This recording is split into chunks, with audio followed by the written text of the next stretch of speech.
Picture मधला drama पिक्चरच्या सेटवर घडलेला पाहिलाय का? द एक्झॉर्सिस्ट हा हॉरर सिनेमा तुम्ही पाहिलाच असेल, पण तुम्हाला हे माहितीये का की या फिल्मच्या शूटिंग दरम्यानचा सेटच अनेकांना शापित वाटला होता. या शूटिंगच्या सुरुवातीला सेटवर मोठी भयंकर आग लागली आणि त्यामध्ये संपूर्ण सेट जळून खाक झाला. फक्त एक बेडरूम वाचली, तीही मिस्टरीयस. त्यानंतर हा सेट तयार व्हायला 6 आठवडे लागले होते आणि यानंतर सुरू झाली ऑफ स्क्रीन हॉरर सिरीज. तर या फिल्मच्या एका अभिनेत्याचा सुद्धा शूटिंग संपल्यानंतर मृत्यू झाला होता. या फिल्मच्या काही ऍक्ट्रेसेसना सिरियस बॅक इंजुरीज झाल्या.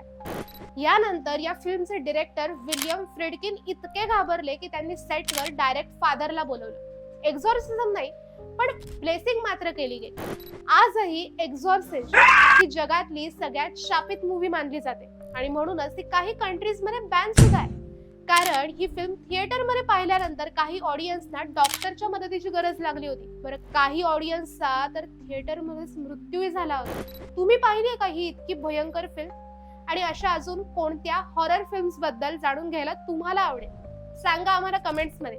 ही रील आवडली असेल तर लाईक करा, शेअर करा आणि आपल्या चंद्रकोर फिल्म्सच्या इन्स्टा पेजला फॉलो करायला विसरू नका. आणि हो, आपल्या YouTube चॅनलला सुद्धा सबस्क्राईब करा.